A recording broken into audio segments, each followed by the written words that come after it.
수위가 없으므로 2024년도 대구광역시 예산안은 수정 가결되었음을 선포합니다. 역대급 재정위기 속에서 전년 대비 본예산 규모를 감소한 게 IMF 이후에 우리 사실 25년 만에 처음이에요, 대구시는.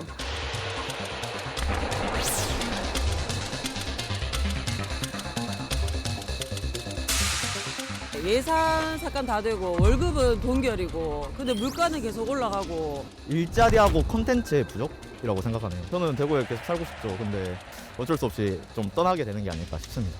경기가 불황이고 내수가 죽어 있는 상태에서는 사실은 돈을 풀어야 되는 거죠. 예, 그런 면에서는 사실은 이 서민들이나 공공이 가장 먼저 타격을 받거든요. 예산을 줄이게 된다면. 그렇게 된다면 더 침체가 되는 거죠. 저 홍준표 시장이 말하는 대구 미래 50년 설계 얘기하는데 이런 방식으로 예산 편성하고 저 예산을 운영할 경우에는 50년이 오기 전에 좀 지역사회가 좀 붕괴하는 게 아닌가라는 어떤 그런 우려도 좀 있습니다. 25년 만에 감축이니까 뭐 대부분이 감축이 됐는데 그런 와중에도 증가하거나 또 뭔가 좀 집중되어 있는 신경을 좀 쓴 예산이 또 있다 그래요. 어떤 겁니까? 그 2024년 대구시 예산의 가장 큰 폭으로 늘어나는 부분이 복지 예산입니다. 복지 사업 예산을 쭉 보면 올 작년 대비 3,546억 증가했고요. 예. 전체도 대구시 예산이 한 40% 넘게 이렇게 차지를 하고 있거든요. 근데 이런 부분들 복지 예산이 늘어났다. 그러면 대구시는 복지에 굉장히 큰 관심을 있구나. 이렇게 이제 우리가 볼 수도 있는데 대부분 다가 시설 운영하는 부분들로 그 예산이 배정되어 있다. 그렇게 본다면 복지 사업이 늘은 것처럼 보이지만 대부분 국비 매칭 사업이고 또한 그 기존에 어떤 물가 인상 정도 그보다 조금 더 낮게 이 반영된 것에 그치지 않을까 이런 생각이 좀 들기 때문에 단순 수치로 복지 사업이 이만큼 많이 늘어났기 때문에 대구는 복지 도시다 이렇게 얘기하기에는 예산 편성이 너무나 부족한 부분이 많다 이렇게 좀 지적을 할 수 있을 것 같습니다. 네. 쏠려 있는 그런 부분들도 있고. 네.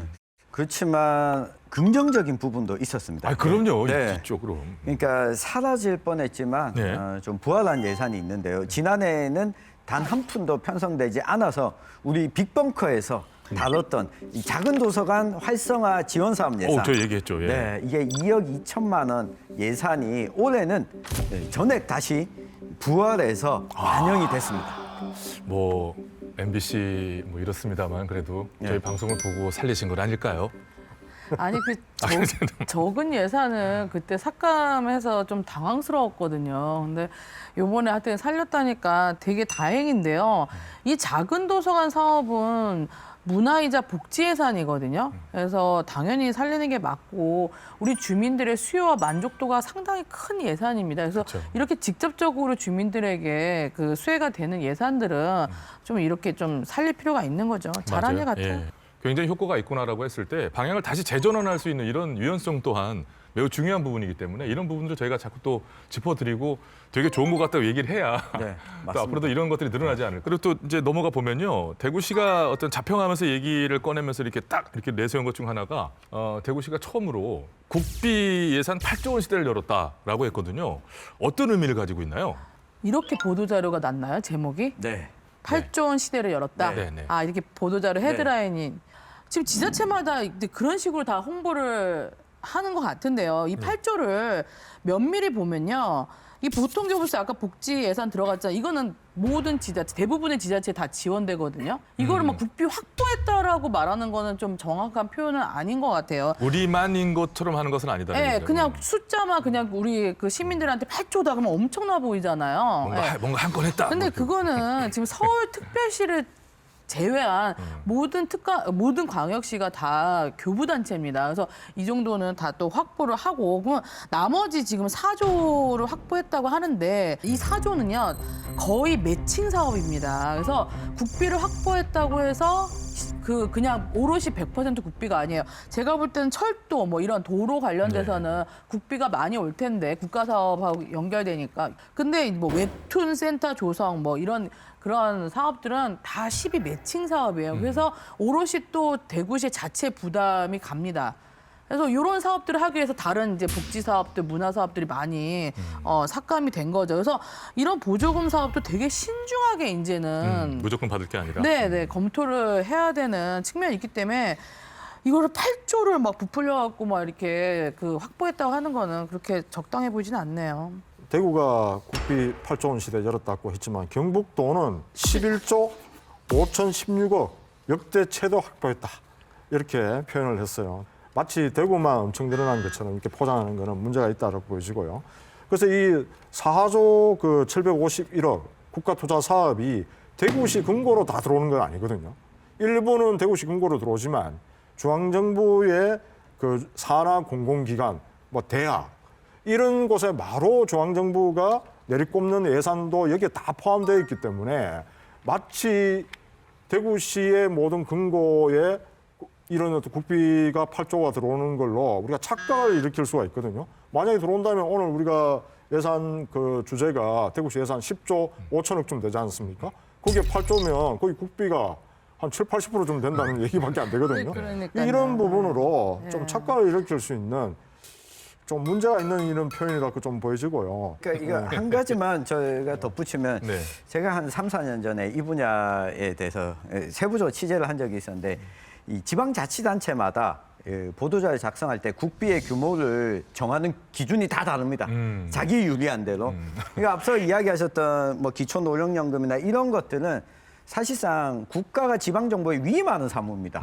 그래서 이건 무조건 다 해야 되는 거라서 우리 월급 통장처럼 스쳐 지나가는 예산들이거든요. 이걸 국비를 확보했다라고 이야기를 하게 되면 지자체마다 국비 확보의 규모가 다 달라요. 막 기준이 다르니까. 그러니까 국회의원들 의정 보고서랑 비슷한 거죠. 네. 막 국비 다 땄다. 근데 그거 다 더하면 거의 1,000조가 넘거든요. 제가 정리를 할게요. 네. 대구시계 내로 들어왔잖아요. 네. 그러니까 했다고 하겠죠. 네. 자, 어쨌거나 자 8조 원 시대예요. 시대인데 이걸 어떻게 이제 잘 사용하느냐의 문제를 얘기해 보죠, 이제. 네, 어찌됐건 전체적인 방향에서 적극적으로 국비 확보하는 거는 좋은 거죠. 뭐 좀 신중하게 할 필요도 있는데 이 국비 확보로 그냥 끝나는 것이 아니라 계속적으로 이제 일자리 창출, 뭐 기업 경제 활성화로 돼야 되는데 이 재정의 기능에선 경제 활성화 기능이 되게 중요하거든요. 그런데 지금 일자리 부분하고 청년 예산이 막 줄어들었다고 했잖아요. 그러면 기업들도 또 일자리를 구하는 청년들 관련돼서도 되게 위축이 될 수밖에 없는 거죠. 그래서 이 국비 확보가 그냥 이렇게 단발적으로 끝나는 게 아니라 쭉 그 실적이 바로 안 나더라도 원래 일자리랑 청년 기업 관련된 예산은 실적이 바로 안 납니다. 그래서 안 나더라도 좀 중장기적으로 좀 그렇게 방향성을 가져가는 게 좋을 것 같아요. 예. 네. 다시 대구시 예산 문제로 돌아와서 지금까지 나눈 얘기 그 외에 이번 예산에서 또 대구시가 뭔가 집중하고 있는 것 같다. 이런 게 좀 있나요? 네, 우리가 또 빅벙커에서 또 살펴봤던 분야이기도 한데요. 홍준표 대구시장의 예산 방향과 관련해서 전매 특허가 있습니다. 전임 시장이 했던 것과 나는 다르다. 나는 다르게 간다. 대구시청 신청사도 그러했고 전기차 관련한 분야도 그러했고 많은 부분이 좀 다르게 갔는데 이전과 동일한 기조로 가고 있는 예산이 한 분야가 있습니다. 바로 금호강 르네상스 사업입니다. 네. 이게 지난번에 저희가 한번 살짝 짚어본 네. 적이 있는 얘기잖아요. 그러니까 대구 금호강 주변을 개발을 해서 시민 이용 중심의 강으로 만들겠다. 네. 뭐 이런 사업이잖아요. 네. 조감도도 보면 뭐 기가 막히던데요. 그중에 나왔죠. 네.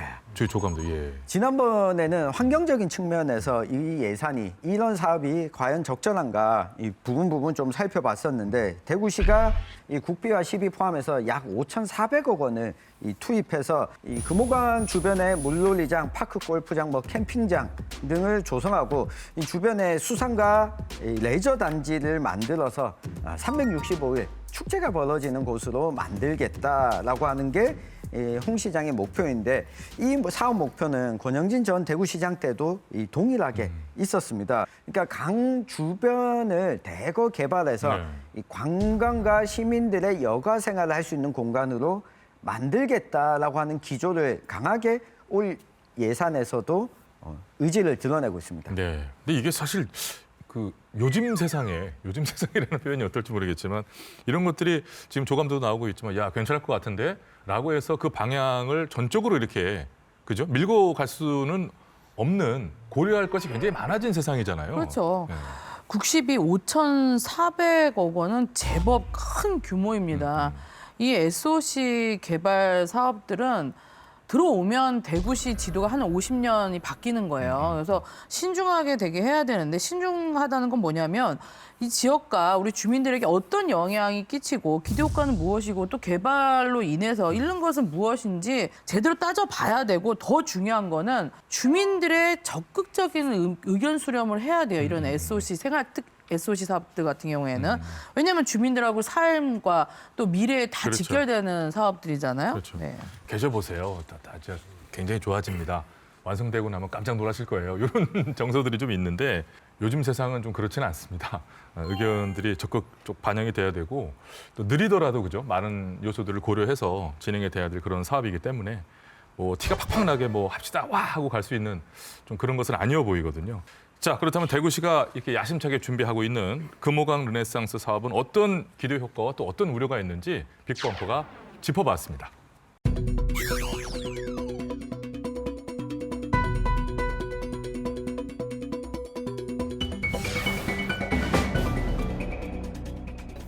런던이나 싱가포르와 같이 강이라는 수변 공간을 잘 활용해 세계적인 명품 수변 도시가 된 경우가 많지 않습니까? 네. K2 군공항 후적지 개발과 연계하여 대구시가 글로벌 내륙 수변 도시로 도약할 수 있을 것으로 기대합니다. 네, 우리 시민들이 과연 그 개발 판타지에 동의를 해주고 있는지 저는 그렇지 않다고 생각해요. 시민들도 이미 개발, 공사, 토목, 건설 그런 것들이 갖는 한계를 이미 잘 알고 있다고 생각을 해요. 물론 이익을 얻는 일부가 있겠지만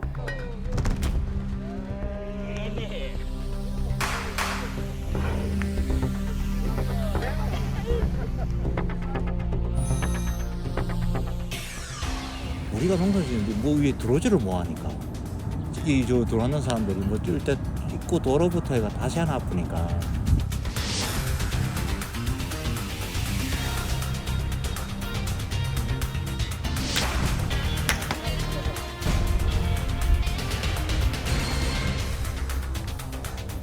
대구에서 이 금호강이 갖는 의미는 얼마 남지 않은 생태 공간이기 때문에 보존하고 그리고 우리의 후세대에게 그대로 물려줌으로써 장기적으로 대구라는 도시의 매력으로 남겨야 된다 이렇게 생각합니다. 네, 그렇습니다. 개발을 통한 이익이 뭐 시민들에게 돌아오고 그 이익에는 뭐 어떤 그 뭐 즐거움을 영위할 수 있는 그런 부분들까지 해서 뭐 다양한 그런 이익이 있을 수 있는데 그런 것들이 시민들에게 오는 건 분명 좋은 일입니다만 개발만이 능사냐라는 생각은 또 다시금 또 한꺼번에 해보게 되는 그런 얘기인데 세 분은 어떻게 보셨어요? 이 대구시 예산 편성 기조가 앞서 우리가 계속 토론하고 있지만 긴축 재정 뭐 이런 얘기잖아요. 그 대신 이제 소시 사업, 토건 사업은 계속 펼치면서 빚은 없애겠다. 뭐 이런 논리인 것 같은데요. 이거는 뭐 경남 도지사 시절부터 쭉 지켜온 그런 얘기 그 같고요. 또 최근 대구시 같은 경우에도 홍준표 시장 들어오고 나서 2년째 우리가 귀에 딱지가 앉을 정도로 듣고 있는 내용입니다. 그러다 보니까 이 부분에 대한 이기의식도 동시에 좀 없어지고 있는 것이 아닌가 하는 생각이 좀 들거든요. 이 예산은 분명 1년 단위로 우리가 편성을 해요. 그렇지만 우리가 대구 사회의 미래, 오늘 우리 주제에 맞는 이 미래와 이런 걸 쭉 지켜봤을 때 이 대구 지역도 이 저출산 고령화 문제 심각한 문제거든요. 양극화도 문제 심각하고요. 또 지방 소멸 문제, 또 대구의 차기 어떤 먹거리 문제, 뭐 이런 어떤 전반적인 위기의식이 예산에 반영되어 있느냐 이런 측면에서 본다면 다소 미흡한 부분들이 굉장히 많다는 생각이 좀 들고요. 우리가 이 통계청에서 발표한 2022년 지역 소득 자료에 보더라도 우리가 GRDP라고 하는 부분들이 여전히 우리가 31년째 대구가 좀 꼴찌로 나타나고 있고요. 이런 부분을 본다면 대구시 2024년 예산이 뭐 민생 예산이냐 아니면 시민의 어떤 삶의 질을 좀 높일 수 있는 예산이냐 그 최소한의 이 물가 인상 정도도 반영하지 못한 예산 감축을 한다는 부분 이거는 대구시가 이 예산 편성 기조에 상당히 문제가 있다. 전반적으로 이기의식이 예산에 담아 있지 않다.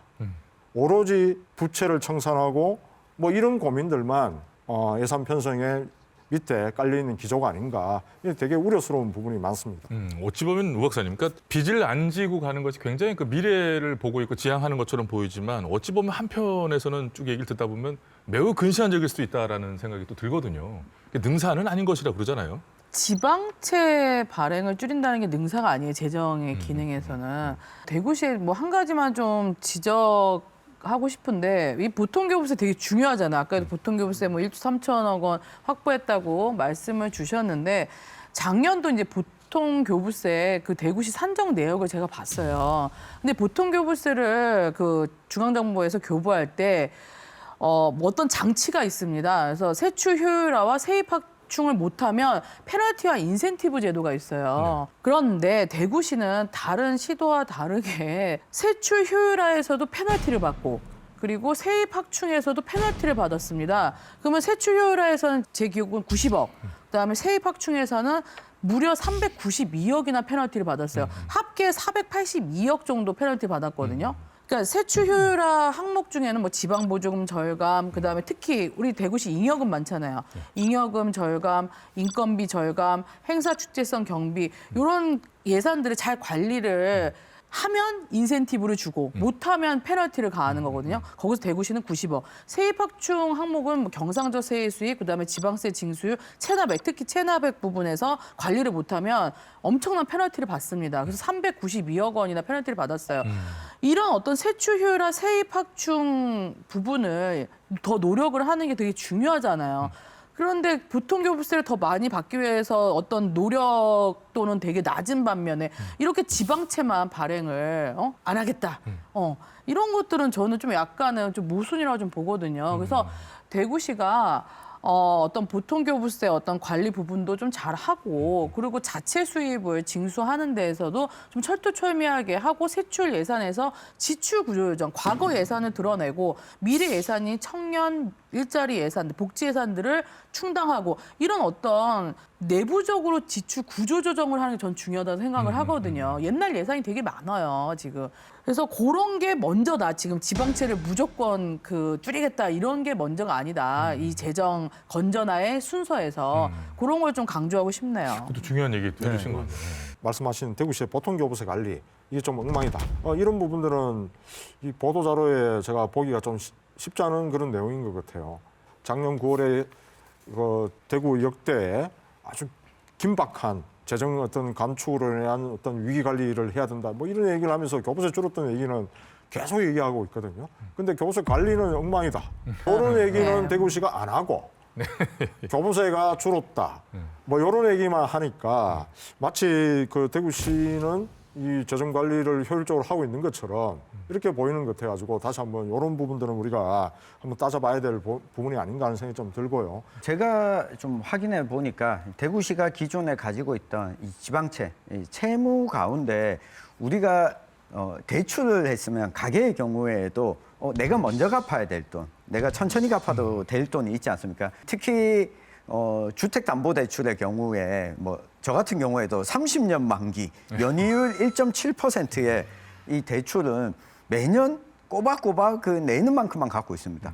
이 저금리이기 때문에. 그런데 대구시의 경우에 채무를 갚겠다라고 하면서 이 저리의 대출도 먼저 갚은 것들이 있어요. 이걸 갚기 위해서 공유재산을 팔았습니다. 땅을 팔면 이 부지 부동산 가치가 훨씬 더 나중에 더 오를 수도 있는데 이 부동산은 사라지고 공유재산은 없어지고 저금리의 채무를 갚는 게 과연 이득일까? 이것도 저는 따져볼 필요가 있다고 보고요. 이 대구시의 부채가 2020년, 21년에 조금 늘어난 데에는 이 측면도 있습니다. 공원 일몰제로 인해서 장기 미집행 공원에 대해서 대구시가 서울시 다음으로 가장 먼저 우리 지방채를 발행해가지고 다 매입하겠다. 이게 대구시의 자산이 된 거였거든요. 근데 이것 때문에 생긴 채무가 과연 시민들에게 빚으로 돌아갈까? 이 자산으로 남아 있다는 거죠. 저는 그런 면도 대구시가 좀 따져볼 필요가 있다고 보고요. 많은 분들이 아시겠지만 이 경주 채부잣집에서 이런 이야기를 했습니다. 흉년에는 땅을 사지 말라. 그리고 우리 집 사방백리 안에 굶어 죽는 사람이 없게 하라. 이 이야기는 어려울 때는 풀어야 된다. 이 곳간을 풀어서 가계부채로 신음하는 시민들에게 지방정부가 그 역할을 좀 해줘야 된다라고 하는 의미로 해석할 수 있지 않을까 싶습니다. 예. 어쨌거나 이런 위기 속에서도 2024년 예산을 늘렸다는 표현보다는 감축하지 않은 지자체는 그럼 왜 어떤 이유에서 그랬을까 쉽지 않았을 텐데 빅벙커가 그 이유를 한번 들어봤습니다. 어려운 가운데서도 그래도 전체 예산을 2.4% 증액할 수 있었습니다. 지금처럼 좀 경제와 재정 상황이 불확실하고 어려울수록 위기를 극복하고 지역 경제를 부양하기 위해서는 민생 안정 및 취약계층 지원, 인구 감소 대응 및 지역 성장 동력 육성 등 가치 있는 투자를 확대하여 누구도 소외되지 않고 구성원 모두의 행복을 전대시킬 수 있는 방향으로 나아가야 된다고 생각합니다. 그리고 이제 부채가 그대로 이렇게 고정적으로 있다기보다는 이제 지방채를 발행하지만 또 그만큼 이 갚는 액수가 그거보다는 좀 많게 갚아 나가기 때문에 전체 부채는 좀 줄여 나가면서 또 필요한 지방채는 발행하게 되고 이게 아마 조금 예산에 유동성을 줄 수 있는 좀 여지가 되는 부분 같더라고요. 결국 지방 재정의 의미가 무엇이고 지방 재정의 역할이 무엇인지를 생각을 해봐야 될 그런 대목이다. 이제 이런 부분을 본다면 대구가 다른 시도는 왜 증액했는지 이런 거 한번 살펴볼 필요가 있을 것 같고요. 자, 2024년 대구시 예산과 관련한 아쉬움은 각자 뭐를 얘기할 수 있을까요, 청 기자님? 네, 앞서 이야기했지만 미래가 좀 없는 예산이 아닌가 싶습니다. 이 좀 어려운 시기일수록 지방 정부가 과감하게 투자를 좀 해줘야 되는데 오늘 이야기가 나오지 않았지만 아쉬운 분야가 두 가지가 있는데요. 네. 한 가지가 중소기업에 대한 직접 지원 예산입니다. 이자를 지원해주는 정도, 이 신용 보증해주는 예산만 남았고 직접 지원 예산은 지난해 있었던 것이 올해 다 사라졌고요. 또 한 가지가 논란이 있었지만 국회에서 결국 중앙정부 예산에 반영된 지역화폐 예산. 지역화폐 예산이 경북에 있는 지역들만 하더라도 경주, 포항, 경산 등은 국비가 아직 확보되지 않았더라도 지방비로 이미 예산 편성을 해놨습니다. 그래서 이 시민들이 쭉 이어서 사용할 수 있고 추가로 국비 편성하기로 했습니다. 그런데 대구시는 아예 편성하지 않았습니다. 지방비도 편성하지 않으면서 이 서민들이 이걸 활용하던 서민들이 갑자기 사용이 중단되는 그러니까 이런 변화에 대해서는 예측 가능성을 시민들에게 제공해줘야 되는데 이런 부분들이 대구시 예산 편성에서 저는 가장 큰 좀 아쉬움으로 다가왔습니다. 저는 이 대구시 예산은 이 돈이 없으니까 어쩔 수 없이 조직별로 삭감 예산을 그냥 편성한 거다. 이런 단순한 논리인 것 같아요. 우리가 예산을 보면 시책 방향을 좀 전망을 할 수 있어야 되는데 이 예산을 편성한 공무원은 나름대로 뭐 그런 생각을 갖고 있을지 모르겠지만 시민의 입장에서 보면 이 예산은 굉장히 두서없다. 이렇게 평가할 수 있을 것 같아요. 일단 줄였다. 네. 또 예산은 우리가 1년짜리지만 제가 계속 강조하는 얘기지만 이 대구 사회의 위기와 앞으로의 어떤 성장 동력을 어떻게 확보할 것이냐, 시민의 삶의 질을 어느 만큼 정진시켜야 될 것이냐 하는 부분에 대한 고민이 별로 없는 것 같아요. 이런 노력이 물론 공무원들은 공무원대로 한다고 하지만 대구의 전체적으로 보면 공무원 따로, 시민 따로, 예산 따로, 정책 따로 뭐 이렇게 따로따로 노는 이런 것들을 우리가 볼 수 있을 것 같고요. 후 박사님. 이 예산은요, 뭐 얼마 증액했다, 얼마 감액했다 이런 거보다 예산의 우선순위를 보면서 시정 철학과 그 단체장의 정책 의지를 엿볼 수 있는 거거든요. 2024년도 한눈에 보는 예산을 어떻게 보면 좀 가시적인 성과 위주의 어떤 예산을 좀 많이 이렇게 나열한 것 같아요. 청년 일자리 또 공공의료 예산은 솔직히 가시적인 성과가 바로 안 나오거든요. 그래서 그런 어떤 성과주의적으로만 그 예산을 보는 게 아니라 예산의 공공성이라는 게 있습니다. 예산의 민주성이라는 게 있고 그래서 그런 부분들을 좀 염두에 두고 앞으로 좀 중장기적으로 계획을 세워서 이 대구시가 그냥 없어질 도시가 아니잖아요. 그리고 우리 또 대한민국의 중추 도시이기도 하고 그래서 어떤 본인의 어떤 임기만을 고려하시는 게 아니라 좀 전체적인 100년 대구시를 좀 고려하셔갖고 예산을 편성하면 좋을 것 같아요. 네, 알겠습니다. 자, 이런 쭉 말씀해 주신 걱정과 우려에 대해서 시민들께서는 또 어떻게 생각하는지 예산과 관련한 각계의 의견과 시민들의 바람을 빅벙커가 들어봤습니다.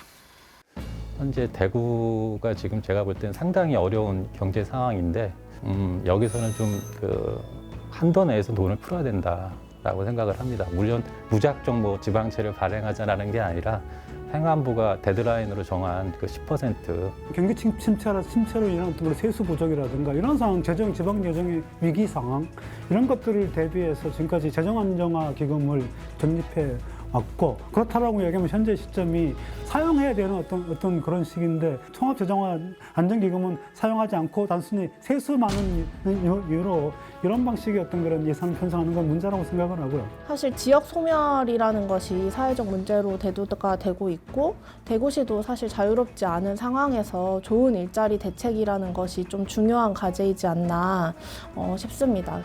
시장님이 일을 많이 하셨으면 좋겠다. 보고서나 이런 것도 제대로 읽어보면 제가 볼 때는 몰라서 그러신 것 같지는 않고 좀 일을 안 하시는 게 아닐까 생각하시고 홍 시장님 자기 말 때는 잘하시는 분이니까 좀 더 많은 일을 하셔가지고 디테일하게 살펴보시길 권장해 드립니다. 예, 잘 봤습니다. 그렇습니다. 결국 이 문제는 앞에서부터 계속해서 이제 강조하게 되는 지방 재정의 역할론과 일맥상통하는 그런 문제인 것 같은데 어떻게 보세요? 이게 지방정부와 지방재정이 나아가야 할 방향이 어디인가 우리가 좀 생각해 봤으면 좋겠고요. 또 한편으로 오늘 그러니까 세출 예산에 대해서 살펴봤는데 이 전반적으로 세입, 그러니까 세금을 어떻게 걷어들일 건지에 대해서도 이 동시에 좀 시민들께서 살펴봐 주셨으면 좋겠다. 왜냐하면 이 세입 부분을 공무원들이 보수적으로 편성함으로 해가지고 이건 추계지 않습니까?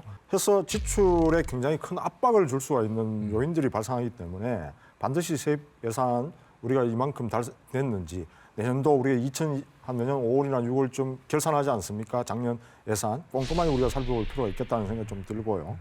그다음에 이 주민참여예산제도 남들 큰 의미가 있고 여기까지 오기까지 굉장히 힘든 과정을 사실은 우리나라를 거쳤습니다. 특히 우리 대구 같은 경우에는 이 단체장하고 시민들과 소통이 지금 뭐 거의 불통 상태이기 때문에 이 주민참여 예산제도가 상당히 필요할 것 같은데 좀 실질적으로 동네에서 아니면 특정 구에서 이 주민들이 직접 참여해서 예산 편성에 개입하고 피드백을 받고 하는 이런 일련의 어떤 과정들을 처음에는 좀 시행착오를 거칠지 모르지만 한번 대구이기 때문에 더욱더 해볼 필요가 있겠다는 생각이 좀 들고요. 시민들이 예산을 직접 편성해봐야 이만큼 세금이 또 더 필요하니까 더 걷어야 되는구나 하는 의지도 생길 수 있으니까요. 이 시민들의 참여가 가장 저는 중요하다고 생각합니다. 예. 무엇보다도 좀 모든 것들이 투명하게 많은 내용이 시민들과 공유됐으면 좋겠어요. 그래서 내용을 잘 모르시니까 분야별로 이렇게 많은 요구들이 있으니 우리가 어쩔 수 없다라고 얘기할 게 아니라 모든 내용이 앞과 뒤 전후 좌우를 다 알고 나면은 그 일순간 설득되는 거 아니겠어요? 예를 들어서 그 대구시에 각종 위원회들이 있어요. 그리고 각종 위원회에서는 재정 관련된 위원회들이 많거든요. 거기에 시민들이 직접 참여를 해서 재정 관련된 우선순위가 뭐다, 예산의 우선 이런 것들을 밝히는 자리가 저는 좀 도입이 됐으면 좋겠습니다. 지금 다른 시도는 많이 도입을 하고 있거든요. 그래서 주민참여 예산 제도도 좀 활성화되고 그 안에서 의견을 내는 것뿐만 아니라 예산에 대한 감시 이런 것도 이제 참여 예산이잖아요. 그래서 이런 부분도 대구시에서 예전처럼 좀 활성화됐으면 좋겠습니다. 이름도 만들어놓고 구조도 만들어놨으니까 그 안에서 앞으로는 더 나아갈 수 있으나 되돌릴 수 없는 그런 장치들 같은 걸 만들어놔서 그 의미가 축소되는 일은 없도록 그렇게 잘 우리가 관리해 나가는 것도 중요하다고 생각이 들고요. 자, 일단은 예산은 편성됐고 확정이 됐으니 이제 할 수 있는 일은 우리가 이제 찾아볼 수 있는 거 추가 편성 뭐 그거밖에 없잖아요. 예. 지금도 늦지 않았다고 보고요. 뭐 우리 광역 같은 경우에는 1차부터 한 3차까지 계속 추경을 하니까 이 추경이라는 건 계속 이제 사업을 추진 변경하는 거거든요. 너무나 많은 조정을 하면 안 되겠죠. 하지만 이제 우리 주민들의 어떤 긴급 복지 수요가 있거나 필요한 어떤 예산이 있다면 과감하게 조정할 수도 있다고 봅니다. 이럴 때 정치권이 해야 되는 역할이 이 큼직큼직한 SOC 사업도 중요하지만 이 긴급하게 이 필요한 분야에 이 과감하게 추경을 할 수 있는 자세, 이 대구시도 이 그런 역할을 자임해 주길 꼭 부탁을 드리겠습니다. 어떻든 간에 추경을 통해서 시민들은 세금을 내고 대구시로부터 각종 행정, 사회 서비스, 복지 서비스 이런 걸 받는 거잖아요. 우리가 이걸 사회임금이라고 얘기한다면 사회임금을 내가 더 많이 받을 수 있도록 집행부가 돈을 이렇게 편성하라고 요구도 하고 또 어떻게 집행했는지 꼼꼼하게 점검도 해보고 이런 자세들이 변화가 좀 필요할 것 같습니다. 네, 정말 중요한 얘기 해주신 것 같아요. 내가 낸 돈이거든요. 결국에는 그 돈이 어디에 어떻게 쓰이는지 잘 확인하고 감시하는 적극적인 자세 또한 필요할 것 같습니다. 따질 수 있는 루트가 있다면 따지시기도 하고 이런 것들이 있어야 조금씩이나마 좀 변화가 되지 않을까 그런 생각을 해보게 되네요. 예. 행안부가 운영한 지방재정 정보 시스템에서 지방재정 365라는 시스템도 있고 그리고 대구시 홈페이지에도 실시간으로 세출 정보가 올라가고 있고 또 관련된 지방 계약 건들이 다 올라가고 있으니 내용들을 꼭 시스템을 통해서 홈페이지 통해서 좀 계속적으로 모니터링을 주민들도 할 필요가 있고요. 본인들이 낸 세금은 어떻게 쓰여졌는지 특히 예산 편성 때만 관심 있어 하지 말고 어떻게 쓰여졌는지 결산 때까지 쭉 관심을 가졌으면 좋겠고 더불어서 우리 두 분 잘 아시는 정보공개 청구 그런 제도까지 활용을 해서 우리 주민들이 적극적인 그 예산에 대한 관심을 가졌으면 좋겠습니다. 그러게 말입니다. 지금까지 2024년 대구시 예산을 한번 짚어봤는데요. 자, 끝으로 이제 한 줄 평을 들어가면서 못다한 얘기가 있다. 요거 한마디는 내가 꼭 해야 되겠다라는 얘기가 있으시면은 미국의 어떤 유명한 정치학자가 정치는 가치의 권위적 배분이라고 했어요. 즉 자원의 권위적 배분이라고 하기도 하거든요. 자원의 권위적 배분이라는 건 예산의 권위적 배분을 말합니다. 그래서 우리 단체장과 의회에서 권위적으로 예산을 배분하시기 바랍니다. 그 권위의 의미는 그렇죠? 우리가 지금까지 막 사용하던 그 의미가 아닙니다. 그렇죠? 네. 자, 청 기자님. LG 트윈스와 롯데 자이언츠를 보라. 네. 지난해 프로야구 LG 트윈스가 29년 만에 우승을 했습니다. 네, 네. 우승을 한 배경에는 뭐 여러 가지 이유가 있겠지만 예산 규모를 크게 좀 늘렸고 그리고 예산의 방향성을 명확하게 설정했습니다. 반면 롯데자이언츠는 여전히 하위권의 성적을 기록을 했는데 예산을 쓰긴 했지만 예산을 적절한 방향성대로 쓰지 못했다. 그런 면에서 LG 트윈스를 좀 보고 지방정부가 배웠으면 좋겠다. 야, 역대급 한 줄 평입니다. 네. 문제가 크게 되거나 아니면 아무 얘기도 없거나 둘 중 하나일 것 같습니다. 네. 자, 네. 성수님. 네. 예산은 공평하지도 공정하게도 편성되지 않는다. 또 정의롭지도 않을 수도 있다. 이런 측면에서 공평과 공정, 정의라는 잣대로 시민의 눈높이에 맞게 예산이 편성되었는지 시민들이 꼼꼼하게 살펴보고 감시하고 요구하고 참여하는 그런 일련의 활동들이 특히 대구사에서는 더욱더 필요하다라는 말씀을 드리고 싶습니다. 네, 고맙습니다. 자, 정리의 말씀들 다 해주셔서 뭐 딱히 제가 드릴 말씀이 없긴 한데요. 그 외에 우리가 많이 알고 있는 얘기 있잖아요. 링컨 대통령의 얘기. 지방정부의 역할도 결국은 시민에 의한, 그죠? 시민을 위한 그런 행정, 그런 또 세정이어야 되지 않을까 생각이 들거든요. 시민의 살림살이, 시민의 삶을 위해서 무엇이 필요하고 어떤 지원이 필요한지를 먼저 생각을 해서 예산을 편성하고 집행하는 게 지방정부가 진정으로 할 일이다 말씀드리고 끝으로 꼭 관심을 좀 많이 가져주셔야 이것이 느리게라도 변화합니다라는 부탁의 말씀을 올리고 싶습니다. 네, 이렇게 해서 저희도 200회 이상을 쭉 지금까지 달려오면서 어떤 그 큰 줄기를 저희 나름대로 느끼고 있는 그런 것들이 있는데 그 끝에는 역시나 우리 모두의 참여? 그런 것이 아닐까 하는 생각을 하게 됐거든요. 앞으로 더 큰 관심을 또 가져주시길 바라는 말씀 드리고요. 다음 시간에 다른 예산으로 또 잘 준비해서 찾아뵙도록 하겠습니다. 시청해주신 여러분 고맙습니다.